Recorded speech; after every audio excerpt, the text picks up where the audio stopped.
masain tu ni khuwa pathin thuo sei thei dinga tamna phai petu pau pathin chu thangwai num sahen pathin thu ting sim do naung ne nge zon bung som lenga chang khana pa changa na ke ma leng pi gui ta ta ka hi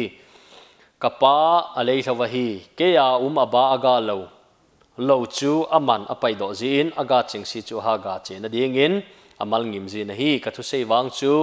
nang ho angim sa na hi tawe ke ya zingun ke ma zong ke zong nang ho jing nge aba leng pi guya lo le achanga aga theilo banga chun nang ho zong ke na lo le naga theilo ding wa hi ke ma leng pi gui ka hi nang ho aba na hi ve ama ke ya ke ma ama ka na mi chu ha ga naga ji in aji chu ke lovin nang hon imana bol thei pu ve Jacob bung thum chang lia pa changa na chule vewin kung in nei jong khulin ta hi chule hui han na satai na atol hi a hi wangin hi cheng pi chu a he na neu cha chu a he hei pa na gon na lam lama a he le a hi chu ta bang chun lei jong chu ti ba neu chakha da hi a hi jeng wanga hoi tho na thu na sata se ji a hi vewin mei them hal chan gamlin ta iti akat se ji hitam athu thing sim do nau pathinin ichan chiradin phathe eibu pi taw hen tunia sermon yong nei divai thu pi diu chule Houbung ti hintin pathin thui sim do chu achai na lama sermon khum kha na yong man diu wa hin Houbung kiti hi Greek pa wa ecclesia akiti in Greek pa wa ecclesia kiti in Bible a zale som le li vei akimu in so cha te bung som le khat chang som le gu pa jong kimu in Old Testament a chun eda le kahal ti inana kizi ina hi eda le kahal kiti hi Israel in sunga ko na ping Israel midi ta seina ahin chuting le pathinin ama bo hodinga akau khom ho seina a eda le kahal hi Old Testament a Houbung seina dinga anaki mangji a hi Ecclesia kiti chu ki ko do ti na hi Ecclesia ki man na chu ko tu ki tup ta nei tup phata nei ya ki ko do Ecclesia ki man na dang chu hi le Greek kho tuile di ta ho bo ki loi khom na ki seina ding in anaki mangji na hi chi chu Philip bung thum chang som ni na achun van kho le tui hi na di ta nei khom ho se na ding achun Houbung chu na mangin chi chu Philip bung thum chang som ni na chun ei ho van gam mi te hi vetin so cha polin Houbung ho chung chang jong chu ana sei ki din hi First Korim bung som chang som ni le li na achun koiman ama chang phat na hol lovin a heng akom ding zo hol hen ti ki mu in tu ni ai thupiu Houbung a hi to ki thona chun ei ho hi van gam mi te hiwin Houbung mi te chu in sung khat hiwin Krista thi sanja a Krista thi sana cho do in sung khat hiwin hi chi in sung khat hi na wa chun ikiloi khom na u Houbung ong khan to wa ong nop che a ta pathin thu le thagau lama malsom na le machal na ichan thin liwa ka head point ho kong sei nu ma hin khatna achun First Korin bung som chang som ni len lina achun koiman ama chang phat na hol lovin a heng akom ding zo hol hen ati bang achun Houbung sunga ikiloi khom na wa ichen khom na wa in sunga hita zong le poimo ma sapen chu eima phatna dile le ingai to ti le mia ding an no sa ki hi ji hin ya chu nang le ken jong eima phatna dile le hilawa i heng i kom ho phatna ding i heng i kom ho thanop na i heng i kom ho lungnop theina di thu ho se ji tiwin midang ei ho sang in aphazo ve ti hi ngai tu in koi thim ji leo hen Houbung hi num ji ding a he mi sang a phazo mi sang a chungnung zo mi sang a fel zo mi sang a hoi zo tia bo hi lungeli nei ting wa ei hi alin pe na yong ki koi ting le i heng i kom ho ading a boina tam ta ki thun sa ji a he ai le ani na chun ipizia Houbung hi boi ji ham ipizia hin kho wa ki boi ji ham ipizia hi dem ti hi ingai to kinu poimo in luk bung som chang som ni lalina achun thil tam ta ngai to a lungim na hi boy na hi tina sein chichui tidar nemle Martha le Miriam chu pagai Jesu Christa sei ju to ainu wang thungin ainu wang thun pha na chun Martha chun sei jui pagai Jesu Christa le sei ju ne le cha boy pe chun akipei khu cheng jingin hichi kipei khu cheng jing lai chun Miriam chu pagai Jesu Christa keng phang ko ma chuna to vin Jesu thu sei angai the eti hi ki Bible ki mu in luk bung som ma chun hi chu phara chun Miriam chu ki hom thoma ma jingin ki thing zo pon achang sia chun Martha chun ne le cha chu boy pinong boy phara chun Jesu to Miriam to chu mu phara Jesu ko ma chuna sejin ka so pinu hi pho tangem hil tangem ke nang ho de le cha ding boy pi ai ti chu ka boy lai achun ama chu na keng phang ko ma nom ta na to win a so pinu ki thu pi din hil tangem atin Jesu na don bun na chu Martha thil tam ta ngai to boy na hi lungim na hi atin Miriam in wang chun chan mun thil pha akichana hin hi chi wang chu la pi ding gon hi in ati chu thil tam tai ngai to zio wa hi Houbung jong ki boy he kum kit ti la koi Houbung pa dem kum kit ting la iti Houbung ki che dem ai lo la jing le ama chum da le ama chu nei da le iti yom dio vem ti lunggel nei zio vin ai wanga thil tam ta boy lo vin pathinin apha cha le mi hi ei pe ding apha cha le phat na dio vai hom pi ding hi Abraham ko ma chun cha hin ding thu asen ai wanga chun Isaac le te nunga voi nunga chun pin Isaac jong chum pin no chun pathinin ti siam le na chapa chu moria thanga puilam pung ko thil tong to da in ei ho ki le iti don bun diu ai wanga chun Abraham chun ei pe tu chu pathin la tu jong pathin ne pathe bo to thil tam ta ngai to wa pathin thu pi ba ga chi le pathin in pathe bo hi cho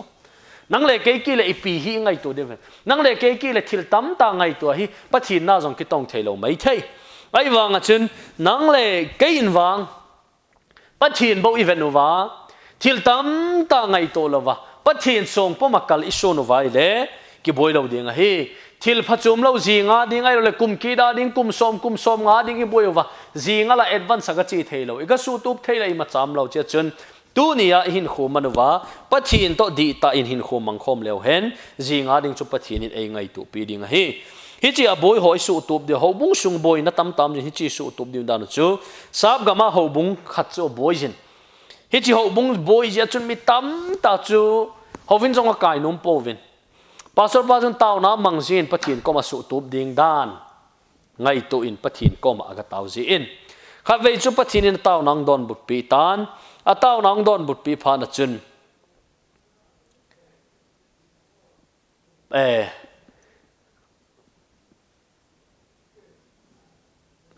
Houbung mi pi ho chu ko ma chu na Satan map ni Sunday ni ting le hovina hunguvin chu ting le Houbung suboi tu koi hama hi ti pathinin ei het sa hitan hi ji chu na hen no mo le hong kai vin tin mi pi chu thanom le jinguvin mi pi chu thanom movin ong ki khom taw vin Sunday ting le wang Houbung a boin sim tu chu ki he do ding a hen ati ven thanom le vin Sunday jing ka ong hin hovina hong khom taw vin pastor pa chun thuang Satan hi chi lectran lama pulpit dom dalanga chun mi pi chu khat khat a hunguvin lan hi chi lai muna chun Houbung suboi tu pa chu ka koi je nong vet diwa hetin mi pi chu khat khat inong ki tol taw taw vin hi chi lai lectran a phat vet chu vet taw vin a vet tiu le ki danga sal he jingu vin chi su vin a bon wa vet chai phar wa jun koi ma cha jong a paw ngam ta po vin phar jun pastor pa jun ai le Houbung a boy na sim tu chu koi ham le ati phar jun mi pi jo si khura tung taw ve ale iti na khura tu nu ham le hi chi pulpit lectran sunga sun pastor pa jun phat vet a koi he phat vet mirror a koi hin ong ki vet phan wa chun Houbung a boy na sim tu chu koi hidiam te thanom ta hung le alungel lo lam taw wa phat vet chu om tan hi chi phat vet chu om pha chun ama hon jong chu ke kai Houbung boy na Houbung a ha san na in sunga ai lo le loi le pai toi ki kau wa khot sunga veng sunga ita jong le boy na tam ta hi nang le ke ji a he ya chun Houbung sungai boy tiang le ke ka han mo ji ke ka tha sam ji ke ka fel zo lo ji ke ka tha si ji ti lunggel le the ki sim phaleu hen Houbung chu boy lo ding nang na hi ki ti na ga ma hi cham na lo wa Houbung a ko na hi mi him tam ta hi ani na a chun Houbung a ko na pa na hi mi iwa mang tiang le ga ki nei the ji lo wa nang ho ba na hi ve ama keima uma keima ama ka nami chu ha gan aga ji in aje chu keilovin nang hon imana bol thei poveti in zon bung som lenga changa na chu ni simovin pathin zau lo vai nang le ke hi imma cha ki lo ve aje chu keilovin nang hon imana bol thei povetin bible ne se pin ko hi jong le Houbung ai poimo so ke yu ve man na ding hi kyum so ke ja hin pastor khadina kel ngoi wa mang pa ga til khoda na hi hung seng katin a kel ngoi khat chu wa mangin hi chi wa mang pa chu phal bilai hin aina ga chi lu na hi le me ana oijin hi chi me na oi lai ta chun pastor pa jong chu ga chi lu na ko ma ga tawin I ma cha jong a sei han po ve pastor pa chun me oi na me am la ko me kong la ko na pa chun me am khat chu e me phua ko na pa chun la do tan ong la do pha na chun hi chi aning lang to la chun mol kanga chun me am chu a thai le jing a thai minute nga ki chai par chun me am chu changa jung thi tan hi chi bol chai par chun pastor pa chu ding doin akile do ki tan kot kha phunga pha lai kot kha hon lai ta chun akel ngoi chun pastor pa sermon lo pi ta nei sei pin ka ki pa atin ai le hi chilai mun aparai ki hil do theu chi piam le mei phua mei kong la mei hol ho chu a khom sung siu chu phata kunga am jing he mei hol chu ai wanga chun hi chi mei hol mei kong a phata kung phata hi jong le hi chi chu mei lom la ko na pa chu la do wa achang ai ti hi ong thai ting le thi ji ida banga chun nang le ke jong pathin cha te hi wa hi le Houbung pathin mai cha ma ko na Houbung a ko na parai gam hlat ting le ki hing zo ji lo ki thi ji a he ya chun Houbung ina hi poimo pen he igen thai ni ha san ni ilung don ni hi ta jong le pathin mai cha mi za tu wa pathin hoin ina yu hi iko no le mia dinga lum ipi do thai nau chu hi ti hi I het diu wa ka dei chi chu he ban in chi ki ti win Houbung sunga I machal theina ding wa poimo ki chu le vet ton thei hi nga ya he Philip bung thum chang som le sagi na chun so pi te ho nang ho ke ma chan tho wilan chu le na vet ka ding wa ke ho banga chon ho ching si chu veu hi chi ka sei num pen chu le nu le pa te hon jong cha te vet ton the hin khu I manu hi poimo he sol chu achanu mi chela hin sol chun thagawa na do ji in thagawa do ji chun Michel ji pa leng David in Jerusalem pa kai thing ko nga polo ne chun pathin ang na satai na lamin ai wang ala ma chun sol chanu Michel chun ti se hamle velvin Israel leng pa ko so te ma sanga mingol ta banga la me ti chun leng David chu venom pon thagaw do apain thagaw do manga chun thagaw ang do pai jin he che chun nu le pa te en jong pathin thui khol da nu hoina sa da nu ai lo le hin khoi man dan ho zo siwai nang le ke hi cha ten e vet tanu he ya jin Houbung sunga Houbung lam kai ho pastor ho evangelist ho in zong ikel ngoi hon e vet ton the di wa hin khoi man hi poimo ma jinga he emergency pastor chung chang sing katin pastor kha chu be laga chotna a thu ni ha chun thu sei na pha da piwin thu a sein a thu sei tu pe ka jong chun lungneng na he lungneng na thu chu a sei lai ta chun hovin kot kha phungla kot kha kom lai ta chun zu kham kha chun a thu sei dan chun a thoin pastor pa sei bang chun a lungneng hi pa chi ni tanu vin tia sei le pastor pa chun a thu zo ta pon da lung hangin pulpina ko na pa chun a kum sui na ga chi do in zu khama a chan lim tho pa chu ga beng po sa nong ki le ki nim pulpina chun a dingin tu a thil hlung wang chu emergency a he a tikini emergency a he atin as an emergency pastor asa piovin ai le ma chu veton ni le veton the hin dem lungning thu sei jinga hi wanga chun lungning pha da lungne mi ga beng po so chu veton thei lo hi chu khogara chun pastor khat om kinin pastor pa chun guchat phat lo dan thu chu asen ai wanga chun aman ni hla si le mi a cha gu ji nila ka chu thu sei ke din thil go phat lo dan asen a ji nu chu ki gel loin hovin kai lai chun in langa na kilen a cha gu ji nga tha ding chu ana tha do in ong thun pha na chun a cha chu la atile aloi nu chun thil gu phat lo dan na sei je chu ka tha do tai atile pastor pa chu lung ha ma masin mi a dinga ka sei chu la ke a dinga ka sei lo wa he atin nu le pa te in song I cha te kom wa hovin kai win zu don hi win thil phalo bol hi win mi za thim win pon thovin gun chovin ti hi cha te ading ai sewa ma adinga ma ko na para veton the om lo ting le Houbung hi ki bui je che chun nang le ke song Houbung khan tawa ma cha lai kel ngoi ho I cha te ho I tu te ho in ta sa le thangau la ma cha na nei the de wa chun nang le ke jong chu veton the ta sa le thangau pathin thu la mai ki ham bolu wa veton the hin khoi man hi poimo he thu tai ma chal theina di wa poimo chu sol cha te bung gi chang som thumi vel le Philip chu nukisopa ko ma chuna ka chi su in nukisopa chun thim gau isai le khabu chu an simin nasim chuna hen na mati le hil tuam lo vai le ti ka head ding ham ati in hi chia pat chun asim na chung chang chu pakai Jesu Christa chung chang hi ti ho ase pi phara chun Jesu min baptize changai ti ki mu in so cha te bung som le sagi chang som le khadi vet kil le ama ho chu Thessalonica mi ho sanga chun pa chun beroi kho ho chi pijina mi ti le hi chi beroi kho mi ho chun min pathin thu ase chu adi ham di lo ham tin ni sin pathin le khabu hol jiu ve ti akimukenin nu ki so pa chu ni pizia thu ta amu ham Bible asim ji ahe Bible asimin a hello chu mi adongin agun chu ji ahe mi in ei hila he theina ding wajang chu sim tam ngai nu le pa tam ta in I cha teo hi thuta I hil thelo na jiu chu thil dang ji hilawa nang le ken isim lo wa I khol lo jiu wa he ya chu nu le pa te in zong thuta ma chal nai nei thil di wa chun sim lam gun chu hi ti wa I hello zong le pastor ho upa ho ai lo le evangelist ho dong hi ti win thuta a cha te hil thei ni le ma chal nai nei thil di wa chun ki hambol na ma hi pan ilau hi poimo he chu ting le thada lova taw na man hi poimo kidin first sut ka bunga changsom le sagya chun tanti nei lovin thousand ovin ati in taw na man hi poimo in nang le ken jong Houbung sunga cham nam nen thagaw la mai hal na di wa jong su taw na man tam hi poimo he luk bung som le ge chang khana pa chang gin na achun mei thai nu le thutan pa thul he ma ki mu in mei thai nu chu leng pa ko ma ga chin leng pa chu pathin ta san lawa hin leng pa ko ma ga chin leng pa ko ma chun e hi chu pa chun thil ka chunga phalo tai bol phu nei la pin nei tha pin ati le leng pa chun athat pinum purai wang chun mei thai na chun nissi na ga chi jing na sei chu le phu nei la pin nei tha pin ting na hin a chai na chun leng pa chun na ki ngai tun hi chinu hi thilei thum hi bol pi da leng ei su boi ding hi atin pha da chun ataw na chu ga don pi in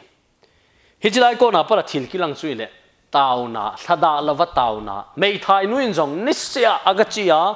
a hat ve ga taw ra bol pinum jale som ve wa agachi pha da chun ataw na chu su bu thit pi bang chu nang le ke in jong in sung ki tum na ding ala phat thei bo nai chan lo thin nai chan dio pathin mal som nai chan thei na diwa chun taw na hi ha manui poi me tan ti ne lawa pathin ko ma taw nai ha manui poi mo he paulap Houbung nai to na wa mi tam ta in hi chi hi nei so ke wa hin in nei so ke chu pi mi ti le paulap hi he excuse thuil pa bung som le kha chang li na chun hui nun dol mel chi jing min mu chi atu lo hil ding a hin koi hi zong le koi hi jing zong le mei thang jing ve jing zong chun chang a lo ding a hi ka khowa mi khat chun a cha te ding an hu na sim pi go no vin lo wa go vin ai wang a chun jinga lo wa go to le mei bol ho ni che sat na e tu ni wang chu hui nun dana ki so poi go zon te ti in a om vin a jinga chun a khuang phakin a kho vet ki wa ni sawa le ti ki no vin ni sawa le na ki tong zon ki tong thei pon te in om ki no vin hi ti chun Paula ba na yuwa iti mom pha da chuna pha na min ga alo pha da alo thei po vina hi ya chu nang le ken jong pathin in ei ko wa hi le chi jing hi tiu ve Paula nei lovin pathin in ei ko wa ei de ei ko wa hi le pathin sung po min chi lam pathin in ei ngai tu ding hi Abraham moshi na wa te holoi jong chun Paula sim lo wa pathina ding a ki pi do ji wa chun tu ni chan ge ma ho thu sim hi ki sei jing la hi mo pu na gel kho poi mo e second Samuel bung som le khadi si mai le leng te gal sat phal lai chun David chu ina an ome ti ki mo in ina na ki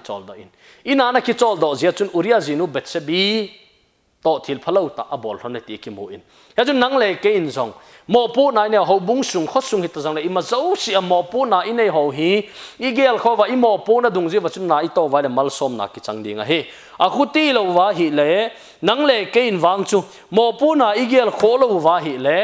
Uriah zinu betsebi la thila bol khil ban chun nang le ke in jong imo pona hovin kai he ti hello ji wa chun hovin kai lo thil phalo ka bol ji wa he ya chun nang le ke mo pona gel kho wa hi la pathin mal som na ki chang ding a he tho han na poimo kinin tupun bung ni chang thuma chun chule tho ha ta ki man za la chun tho ha tho a thada lo na hi chule tho ha ta ka min za la tho a thada lo na hi ti ki mu in a fesi Houbung ho thu thot na hin ngen the ha sat na tam ta tho wa jong chun a pa chat na chui piam le kam min sia chun tho ha tai na pangin sia chun nang chu phat thei ka boding le he atin hebru bungup chang som lenga na chun hi ti chun aman jong anga ha ra tho ha je chun thutep ga chu muta na hi ti in Abraham chung chang a sei ki de nang le ke Christian te oi tho han mo dan no pathin nai to wa thil khadi bol wa mi nei sei si do wa le ki thada pai jing ki tha se pai jing hi chi hi lo wa tho han na to pathin som poma gen the ha san nai ma sang wa tam zon hi chi ho hi I bol wa le pathin mal som na ki chang ding a hi kineu sa na hi poimo kinin kineu sa na hi poimo in ya chu nang le ke in Matthew bung som ni la thum chang som la ni ho luk bung som ni chang som la khat ho luk bung som la ge chang som la koi hi le ama ki choi sang chu ki suneu ding chu le koi hi le ki suneu chu ki choi sang ding hi ati in nu pa ki ka loi le pai ki ka lam kai chan khom pi ki ka azong chu pathin toi ki ka azong chu cham na the de kineu sa na hi poimo he sken korin bung sagi changup na chun a hin la mi ki sunem te lungmon sa pathinin ta se nga hung lung wang chun ei lungmon sa taw ve mi ki sunem te lungmon sa pathin hi chu ya chu nang le ke in zong Houbung sunga nai to khom pi ho iso pi ho I loi le pai ho I zi le cha te ki ka wa nu pa ki ka hi cham na the na ding a chun kineu sa hi poimo he kineu sa chu dop sang om ding hi tin pathin thu nei se pi ja chun Houbung sunga jong cham na le lungmon na the na ding chun kineu sa mi I ma chang che thi kineu sa hi poimo he ma chai na ding win I to theu chu pi ham pathin na ding ai to theu chu pi ham mar bung som dali changi la chun ama nuin a bol thei chana bol hi Bethany khuwa Jesu thau anu thu a hin Bethany khuwa nu mai khat chu hongin hi chin nu mai khat hung chun alabasta boma chun speak na thau chu ong choi jin hi chi chu pakai Jesu Christa lu chunga chun ong tat ke in hi chi thau chu nuin hi chi thau hi denari zathum man wala he denari zathum hi atam dan chu mi in pi thingin hi chi khang la ya ni khana lo hi denari khat ai kum khat lo tabang hi Jesu lu chunga chunong tat ke in he ji phara chun akoma om ho chun e ti da na hi chi nu chun hi chi thau man tam ta chui ti chu mo su mang jing ham mi vai hi chi chu suma ki so sa nan mi vai cho ki thu pi zole phazalo ding ham tin ong oi mo ta min Jesu chuna don bu ida hi chi nu chu na oi mo ham ama nu chuna bol thei chana bol hi ati bang chun tuni nang le ken jong Houbung sunga ding ipi bol theu ham ham pathina ding ai bol theu chi pi ham I bol theu I bol nga chat lo je wa ki boi hi zalo ham ya chu nang le ken I bol theu chu pathina ding ai bol theu chi piam le Houbung ai ki man cha wa hovini kai wa pathin lo pina ding khuda beng ai le be wa pathin lo pina ding hallelujah sang mai jong le samu wa pathin lo pina ding a ei hovini ka wa khungi khedu wa la I sa wa thu se ngai thaw wa thil dang chom choma pathina ding a ikipi do naw hi pathin lo pina ding a I bol wa hi le hi chi I bol thei chan I bol wa pathin hin lung thai ja he ya chu nang le ken Houbung a ding ai bol the ipi bol them ti chu iki he chen so ke yo ven ya chu ni bol thei chan bol ding a hi iki go no hi poimo he first korim bung khat chang som thum le khana chun koi hi le aki song chu koi hi le ki song a chun pakai song hen ya chun iza ka I bol naw wa Houbung sunga zo point yong se ho zo si chu I bol wa hi chi zo si a chun nang le ken hi pathin sung pumakal iso no wa hi le Houbung sunga chamna le lungmon na ki pa na thanop na thu ta le thaga wa mal som nang thun ding a hi a thu thing se do ho pathin in chan chira din phat e bo pi taw hen